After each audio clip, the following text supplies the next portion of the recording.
الرحمن الرحیم، تمام تعریفیں اللہ کے لیے، درود و سلام محمد و آل محمد کے لیے، اللہم صلی علی محمد و آل محمد۔ بسم اللہ الرحمن الرحیم، تمام تعریفیں اللہ کے لیے، درود و سلام محمد و آل محمد کے لیے، اللہم صلی علی محمد و آل محمد۔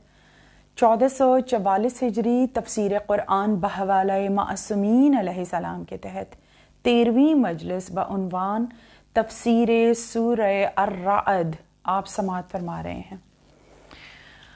صوم سے متعلق امام جعفر صادق علیہ السلام سے ایک شخص نے پوچھا، مولا کیا میں مستحب روزے رکھ سکتا ہوں جبکہ کچھ واجب روزے میرے ذمے واجب الادا ہیں، قضا ہیں؟ مولا نے فرمایا، پہلے اپنے واجب روزوں کی قضا ادا کرو، پھر مستحب روزے رکھ سکتے ہو۔ اور رسول اللہ صلی اللہ علیہ وآلہ وسلم نے ارشاد فرمایا، سحری کھانے میں برکت ہے، میری امت سحری کھانا ہرگز ترک نہ کرے، خواہ وہ ایک خشک کھجور کا ٹکڑا ہی کیوں نہ ہو۔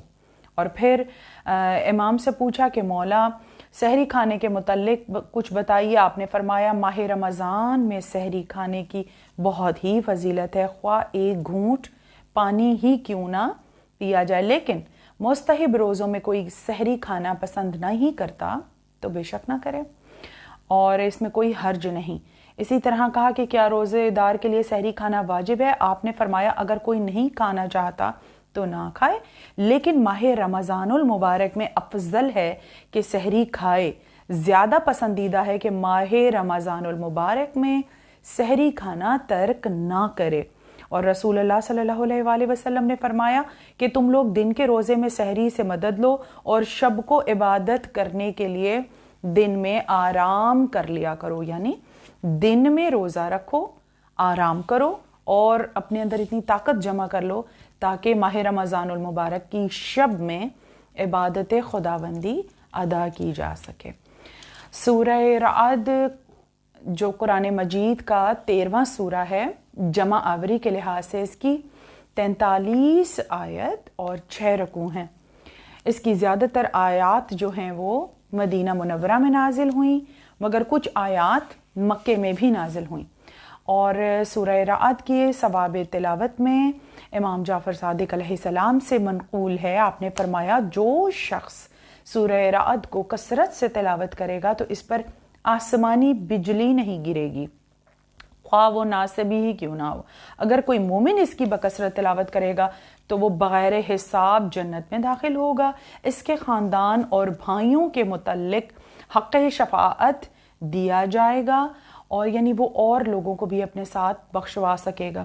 اور رسول اللہ صلی اللہ علیہ وآلہ وسلم نے فرمایا، اگر کوئی شخص سورہ رعد کی تلاوت کرے گا تو آج تک دنیا میں جتنے بھی بادل گزر چکے ہیں ان کی تعداد کے برابر اس کو ثواب عطا کیا جائے گا، اور قیامت کے دن عہد خداوندی کے تحت اسے امن نصیب ہوگا۔ اور سورہ رعد کے مرکزی موضوعات کیا کیا ہیں؟ اس کے مرکزی موضوعات کچھ اس طرح ہیں: قرآن کی حقیقت، ہر چیز کا پیدا کرنے والا خدا، قدرت خدا میں غور و فکر کرنے کا حکم، ہر قوم میں ایک ہادی ہوتا ہے، خدا ہر چیز کو جانتا ہے، فرشتے انسانوں کی حفاظت کرتے ہیں، خدا بلا وجہ کسی سے نعمت طلب نہیں کرتا، ہر چیز خدا کی تسبیح کرتی ہے، حتیٰ کہ گرج بھی خدا کی تسبیح کرتی ہے۔ حق و باطل کی مثال، مومن کی صفت، کفار کی صفت، خدا کی یاد سے تسلی حاصل ہوتی ہے، بے شک خدا کے وعدے سچے ہیں، بے شک توبہ کا ذکر، انبیاء سابقین کی متعدد بیویاں تھیں، اور حضرت علی علیہ السلام کی فضیلت۔ سورہ رعد کی ابتدائی آیات، ان کا ترجمہ اور تفسیر۔ بسم اللہ الرحمن الرحیم، الف لام میم را، تلک آیات الکتاب والذی انزل الیک من ربک الحق ولکن اکثر الناس لا یؤمنون، اللہ الذی رفع السماوات بغیر عمد ترونها ثم استوى علی العرش وسخر الشمس والقمر کلا یجری لأجل مسمى یدبر الامر یفصل الآیات لعلکم بلقاء ربکم توقنون وهو الذی مد الارض وجعل فیہا رواسy وانہر ومن کل الثمرات جعل فیہا زوجین اثنین یغشی اللیل النہار ان فی ذالک لآیات لقوم یتفکرون۔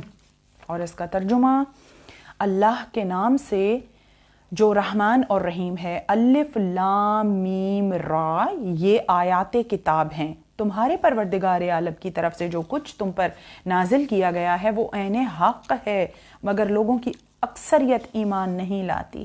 اللہ وہی تو ہے جس نے آسمانوں کو ایسے سہاروں کے بغیر پیدا کیا جو تم کو نظر آتے ہوں، پھر وہ عرش اقتدار پر متمکن ہوا اور اس نے سورج اور چاند کو ایک قانون کا تابع بنایا، اس میں سے ہر ایک مقررہ وقت تک چل رہا ہے، وہی اس امر کی تدبیر کر رہا ہے، وہ آیات کو کھول کر بیان کر رہا ہے تاکہ تم کو یقین آ جائے، اور وہی تو ہے جس نے زمین کو بچھایا، اس میں مضبوط پہاڑوں کی میخیں ثبت کیں اور دریا جاری کیے، اسی نے ہر طرح کے پھلوں کے جوڑے مقرر کیے، وہ دن پر رات کو مسلط کر دیتا ہے، یقیناً ان باتوں میں غور و فکر کرنے والوں کے لیے نشانیاں ہیں۔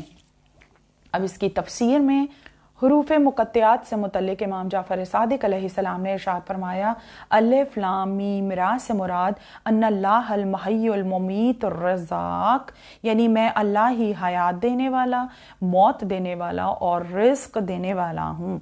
اور نہج البلاغہ میں مولا کائنات علی ابن ابی طالب نے ارشاد فرمایا کہ اللہ نے آسمان کے ستونوں کی نفی نہیں کی کہ بغیر ستونوں کے آسمان بنایا، بلکہ ہماری آنکھوں کے بارے میں کہا کہ آنکھوں سے دکھائی نہیں دیتے وہ ستون، لیکن ستون موجود ہیں جن پر آسمان جو ہے وہ اللہ نے قائم فرمایا ہے۔ اور اس کے علاوہ امام نے فرمایا کہ اللہ جو ہے وہ لوگوں کو کے ظلم کے باوجود ان پر مغفرت کرنے والا ہے، اگر اللہ کی طرف سے وہ مغفرت نہ ہوتی تو کوئی زندگی بسر نہ کر سکتا، خدا کی طرف سے وعید اور عذاب نہ ہوتا تو کوئی شخص نیک عمل نہ کرتا۔ اسی طرح اگلی آیت میں آپ تو عنایت خدا سے ڈرانے والے ہیں اور ہر قوم کا ایک ہادی ہوتا ہے۔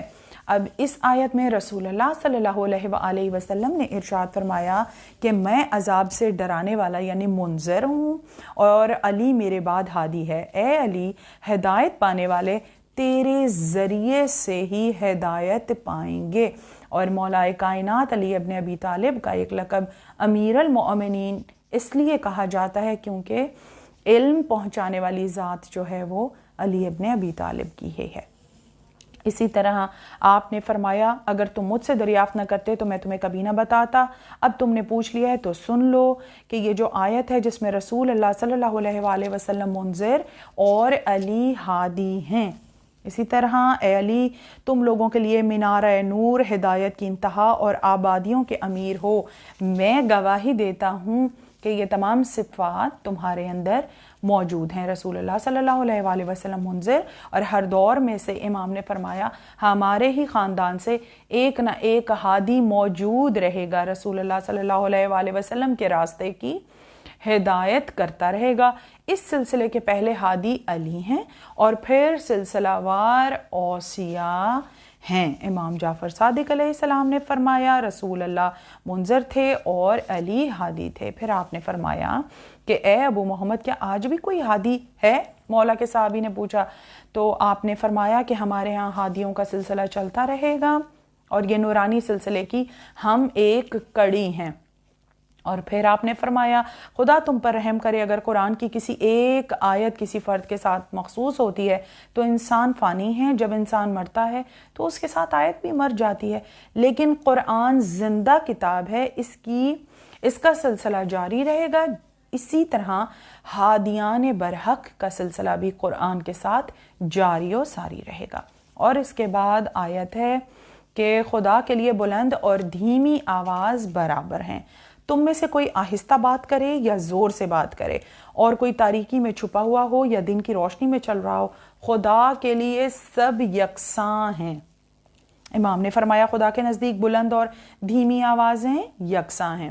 اور ملائکہ انسانوں کی حفاظت کرتے ہیں. ہر شخص کے لیے اس کے آگے اور پیچھے نگران مقرر ہیں جو اللہ کے حکم سے اس کی دیکھ بھال کرتے رہتے ہیں. تفسیر میں امام محمد باقر علیہ السلام نے ارشاد فرمایا خدا نے ہر انسان کے لیے فرشتے مقرر کیے ہیں جو اسے کنویں میں گرنے اور دیوار کے نیچے دبنے اور دوسرے مصائب سے بچاتے رہتے ہیں جب تقدیر آ جاتی ہے اور اس انسان سے وہ جدا ہو جاتے ہیں اور اسے تقدیر کے سپرد کر دیتے ہیں. دن کے وقت ہر انسان کے ساتھ 2 فرشتے موکل ہوتے ہیں اور جیسے ہی سورج غروب ہوتا ہے تو اس کی جگہ دوسرے فرشتے لے لیتے ہیں. ان کا ذکر بھی سورہ الرعد میں ہے. اس کے بعد نعمات کو متغیر کرنے والے گناہ.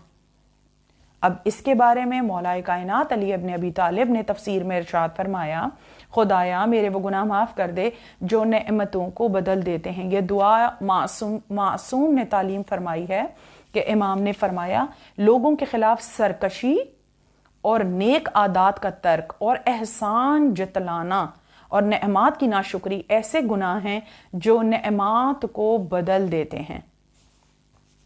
ہمیں ناشکراپن نہیں کرنا چاہیے. یہ بہترین بات ہے کہ ناشکراپن کرنا یا احسان جتلانا. اگر ہم کسی کے ساتھ نیکی بھی کرتے ہیں تو وہ بھی تو اللہ ہی کی طرف سے توفیق ہوتی ہے, تو اس پر ہمیں فخر نہیں کرنا چاہیے. گرج چمک کے متعلق سورہ رعد میں گرج چمک وہی تو ہے جو تمہارے سامنے بجلیاں چمکاتا ہے جن سے تم خوف بھی محسوس کرتے ہو اور امیدیں بھی وابستہ کرتے ہو. وہ تمہارے لیے پانی سے لدے ہوئے بادل پیدا کرتا ہے. بادلوں کی گرج حمد کے ساتھ اس کی تسبیح بیان کرتی ہے. سبحان اللہ. اور فرشتے اس کی ہیبت سے لرزتے ہوئے اس کی تسبیح کرتے ہیں. وہ کڑکتی ہوئی بجلیوں کو بھیجتا ہے, انہیں جس پر چاہتا ہے گرا دیتا ہے. جبکہ وہ خدا کے بارے میں جھگڑ رہے ہوتے ہیں وہ سخت قوت والا ہے. امام رضا نے فرمایا بجلی کی چمک سے مسافر خوف محسوس کرتے ہیں اور مقیم افراد بارش کی امید کرتے ہیں. آپ نے فرمایا کہ بجلی کی جو چمک ہے, جو رعد ہے یعنی گرج ہے بادل کی, وہ ایک ایسے فرشتے کی آواز ہے جو مکھی سے بڑا اور بھیڑ سے چھوٹا ہے. اس کی جو جسامت ہے وہ ایسی ہے فرشتے کی. اور ابو بصیر نے امام جعفر صادق علیہ السلام سے پوچھا کہ گرج کیا ہے؟ آپ نے فرمایا جس طرح سے کوئی ساربان ہائے ہائے کر کے اونٹوں کو ہانکتا ہے اسی طرح وہ فرشتہ جو ہے وہ بادلوں کو چلا رہا ہوتا ہے. تو ابو بصیر نے پھر پوچھا کہ برق یعنی چمک کیا ہے؟ یہ ملائکہ کی ایک مخصوص قسم کے کوڑے کی روشنی ہے جس سے وہ بادل کو ہانک کر وہاں لے جاتے ہیں جہاں پروردگار عالم نے انہیں برسنے کا حکم دیا ہوتا ہے. جب رسول اللہ صلی اللہ علیہ وآلہ وسلم بادل کی گرج سنتے تھے تو آپ سبحان من یسبح الرعد بحمدہ کی تسبیح کرتے تھے. دوبارہ پڑھوں, آپ سبحان من یسبح الرعد بحمدہ کی تسبیح پڑھتے تھے. آپ نے فرمایا تمہارا رب فرماتا ہے میرے بندے میری اطاعت کرتے تو میں رات کے وقت انہیں بارش سے سیراب کرتا اور دن کے وقت ان کے لیے سورج کی دھوپ نکالتا, انہیں کبھی گرج کی آواز بھی نہ سناتا اگر سارے بندے اللہ کی اطاعت کرتے. اور صحیفہ سجادیہ میں امام جعفر صادق علیہ السلام سے حاملین عرش پر درود منقول ہے. آپ نے یہ جملے بھی ارشاد فرمائے پروردگار اس فرشتے پر درود بھیج جس کے جھڑکنے کی آواز سے بجلی کی کڑک پیدا ہوتی ہے. جب اس کی آواز سے گرجنے والے بادل چلنے لگتے ہیں تو گرنے والی بجلیاں چمکتی ہیں. درود بھیجا ہے امام نے ان کے اوپر. بہرحال یہ سب جو ہے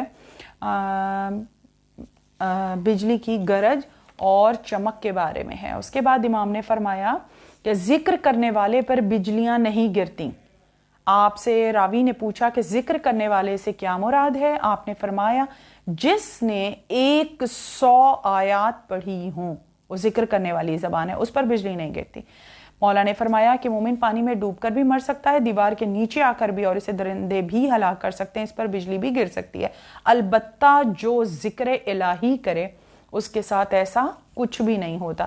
رعد اور برق, رعد و برق اس کا مطلب ہے بجلی. جب سورج کی تیز شعاعیں سمندروں اور جھیلوں کی سطح پر بخارات اڑاتی ہیں, یہ قرآن کی آیت ہے جس کا میں ترجمہ پڑھ رہی ہوں, تو وہ بخارات جو ننھی ننھی بوند کا مجموعہ ہوتے ہیں بادلوں کی دل فریب صورت میں فضا میں لہرانے اور ہوا میں اڑنے لگتے ہیں۔ جب ہوا کے جھونکے انہیں حرکت میں لاتے ہیں تو ان کی تہوں میں جمع شدہ ذخیرہ کبھی ہلکی ہلکی پھوار، کبھی دھواں دار بارش کی صورت میں برسنے لگتا ہے اور ٹیلوں چٹانوں پر سے گزرتا ندی نالوں کو چھلکاتا زمین کے ذرہ ذرے کو سیراب کرتا ہے، جس سے زمین کی سطح پر ہریالی اور کاشتکار کے چہرے پر سرخی دوڑ جاتی ہے۔ چنانچہ خداوند عالم کا ارشاد ہے، خدا وہ ہے جو ہواؤں کو چلاتا ہے، وہ بادلوں کو حرکت میں لاتی ہیں، پھر وہ جس طرح چاہتا ہے انہیں فضا میں پھیلا دیتا ہے اور انہی ٹکڑے ٹکڑے کر دیتا ہے۔ پھر تم دیکھتے ہو کہ ان بادلوں کے اندر سے بوندیں نکل پڑتی ہیں، پھر خدا اپنے بندوں میں جس پر چاہتا ہے انہیں برسا دیتا ہے تو وہ خوشیاں منانے لگتے ہیں۔ بے شک ایسا ہی ہے،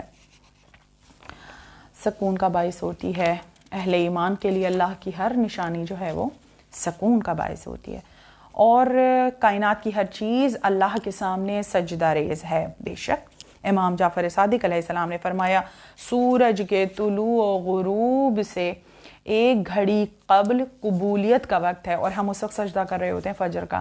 مومن کا سایہ خوشی سے خدا کے سامنے سجدہ کرتا ہے اور کافر کا سایہ مجبوری سے۔ سائے کے سجدے سے سائے کا گھٹنا بڑھنا، مغرب اور مشرق کے سمت میں جانا مراد ہے۔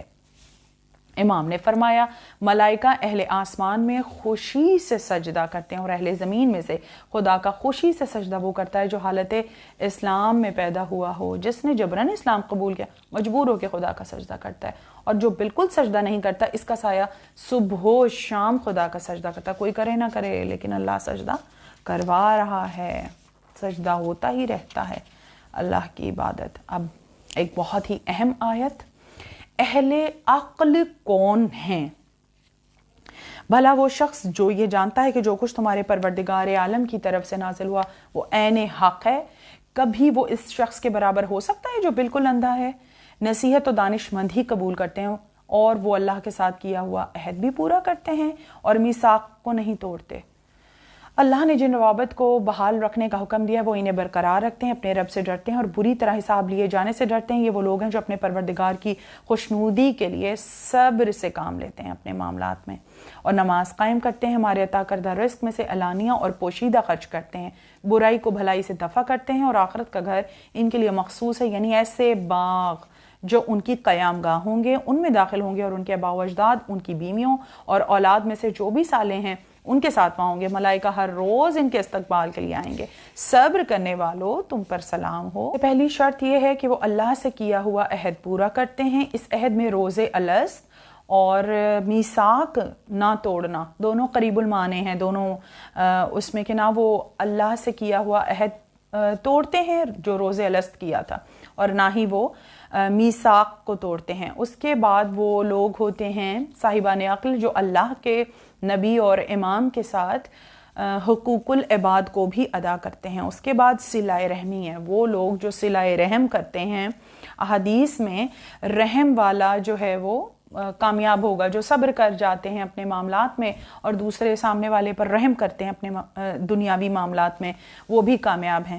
اس کے علاوہ امام نے فرمایا کہ صاحبان عقل کی نشانیوں میں بہت ساری نشانیاں ہیں، جن میں سے کوئی تعلق کو توڑے تو وہ تعلق کو جوڑے رکھتے ہیں، دنیا میں تعلقات کو خراب نہیں کرتے، وہ بھی اچھے لوگ ہیں، صاحبان عقل ہیں۔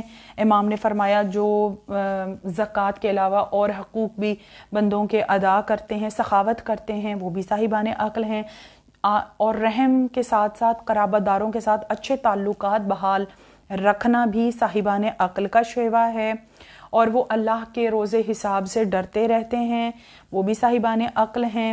مالی امداد کرنے والے صاحبان عقل ہیں۔ اور امام نے فرمایا کہ حرام سے بچتے ہیں زندگی بھر، صاحبان عقل ہیں۔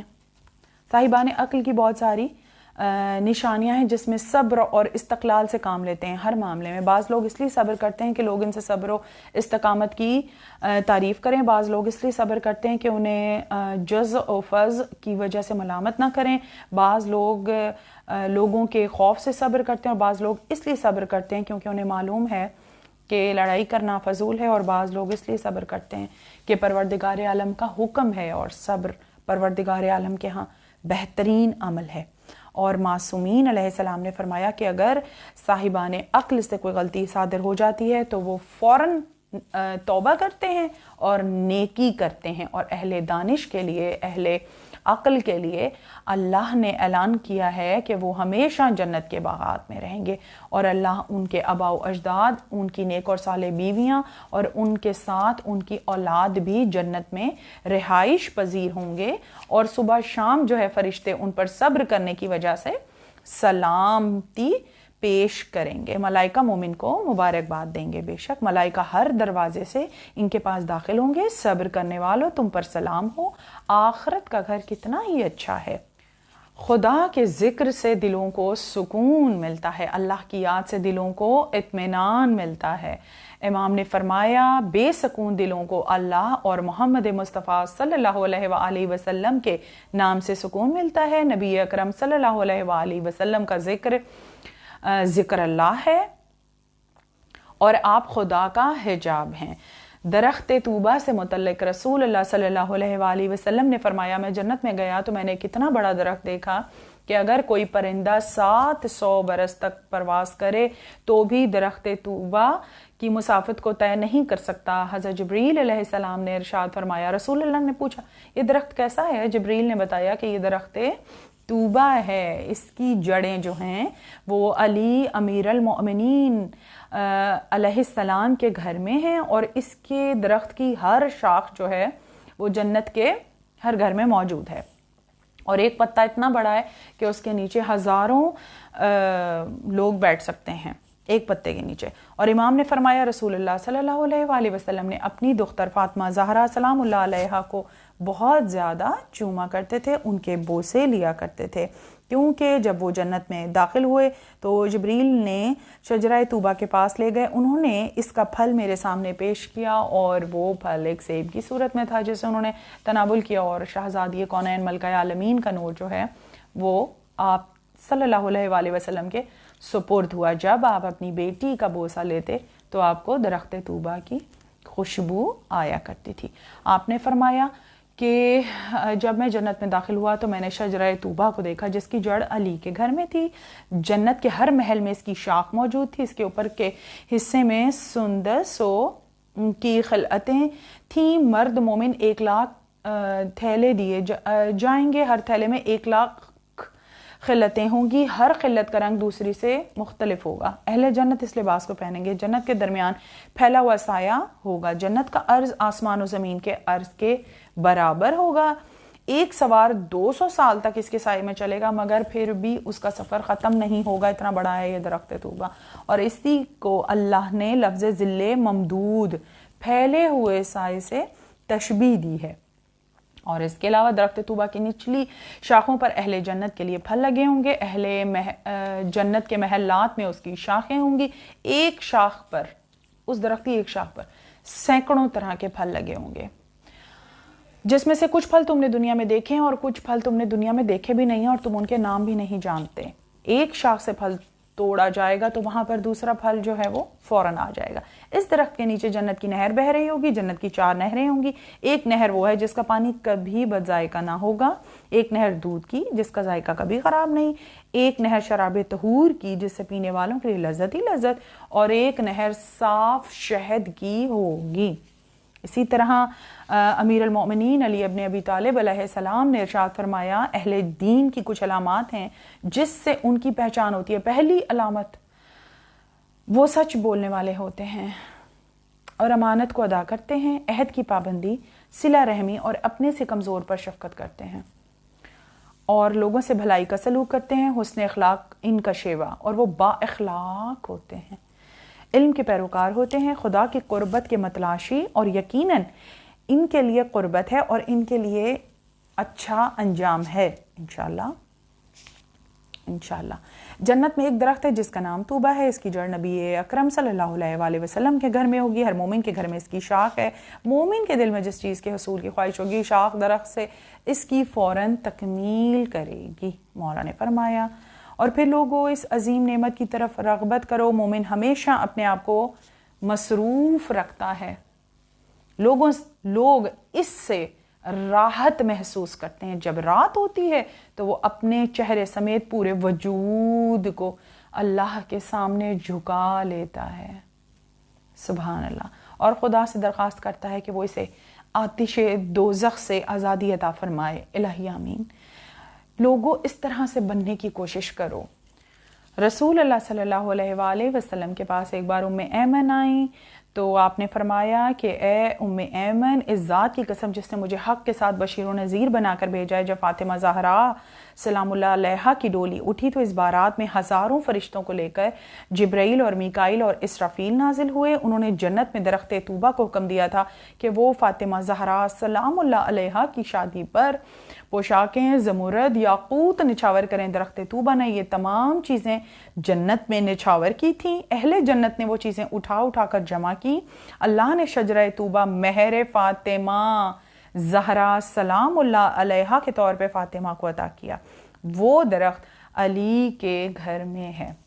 امام نے فرمایا طوبہ جنت عدن کا ایک درخت ہے جسے ہمارے رب نے اپنی قدرت کاملہ سے کاشت کیا ہے۔ اس کے بعد مصافحہ کا ثواب ہے کہ آپ نے فرمایا جب کوئی مومن دوسرے مومن سے ملاقات کرتا ہے تو دونوں ایک دوسرے سے مصافحہ کرتے ہیں۔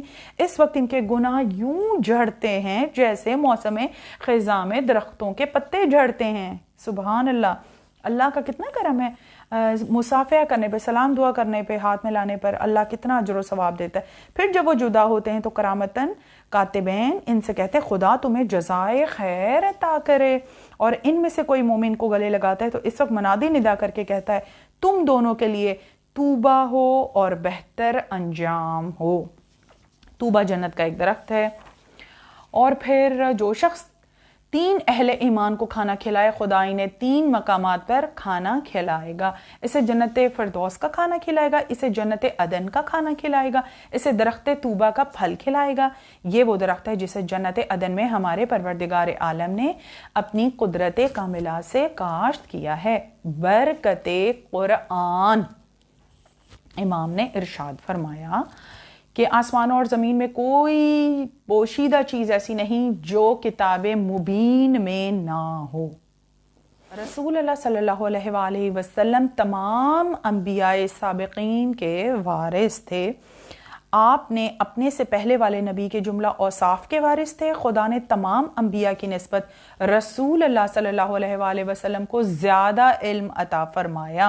حضرت عیسیٰ تو اذن خدا سے مردے زندہ کرتے تھے، سلیمان بن داؤد پرندوں کی بولی جانتے تھے، اور ہمارے رسول اللہ صلی اللہ علیہ وآلہ وسلم کے پاس تمام انبیاء کی خصوصیات بھی تھیں، اور سب سے بڑھ کر پروردگار عالم نے ان کو قرآن حکیم عطا فرمایا۔ سب سے بڑا معجزہ، آسمان اور زمین میں کوئی پوشیدہ چیز ایسی نہیں ہے جو کتاب مبین میں نہ ہو۔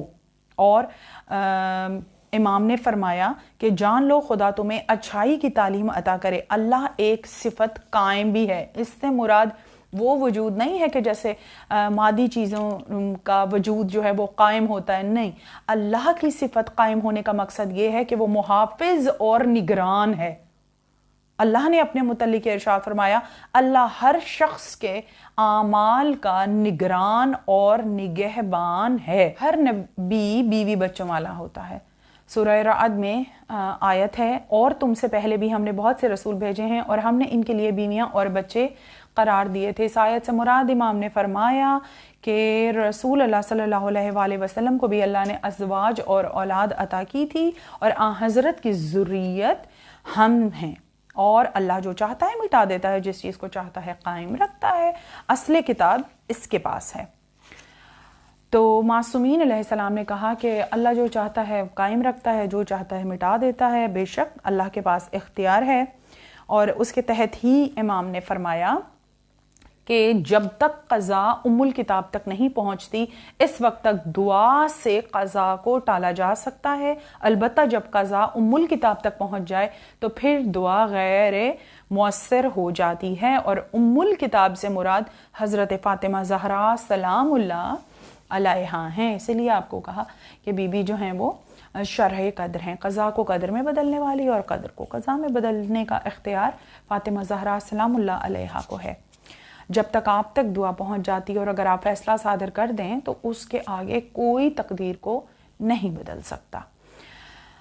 جب شب قدر ہوتی ہے تو اللہ کاتب فرشتوں کو زمین پر نازل کرتا ہے، وہ آئندہ سال میں ہونے والے حالات کو دیکھتے ہیں۔ جب اللہ ان حالات واقعات کو آگے پیچھے کرنا چاہتا ہے تو فرشتے کو حکم دیتا ہے، جو مٹانا ہوتا ہے اسے مٹا دیتا ہے، اور جسے برقرار رکھنا ہو مقصود ہوتا ہے وہ اسے برقرار رکھتا ہے۔ شب قدر میں فرشتے جو ہیں وہ اللہ کا امر لے کر شہزادی کونین ملکہ عالمین کے پاس پہنچتے ہیں، کیونکہ 4 معصومین میں ان سب کی اولی الامر اور حجت جو ہیں آئمہ علیہ السلام پر وہ شہزادی کونین ملکہ عالمین علیہ السلام ہیں۔ سورہ رعد اپنے اختتامی مراحل کی جانب کچھ امور خدا کی مشیت پر موقوف ہیں اور ان میں تقدیم و تاخیر کرتا رہتا ہے، اور حضرت علی علیہ السلام گواہ پیغمبر ہیں کہ آیت ہے قُلْ کَفَىٰ بِاللَّهِ شَهِيدًا بَيْنِي وَبَيْنَكُمْ وَمَنْ عِنْدَهُ عِلْمُ الْكِتَابِ۔ کافر کہتے ہیں آپ رسول نہیں ہیں، آپ کہہ دیں کہ میرے اور تمہارے درمیان گواہی کے لیے اللہ کافی ہے، اور وہ کافی ہے جس کے پاس پوری کتاب کا علم ہے۔ رسول اللہ صلی اللہ علیہ وآلہ وسلم سے پوچھا وَمَنْ عِنْدَهُ عِلْمُ الْكِتَابِ سے کون ہے وہ گواہ جو آپ کے جس کے پاس پوری کتاب کا علم ہے؟ آپ نے فرمایا وہ میرا بھائی علی ابن ابی طالب ہے۔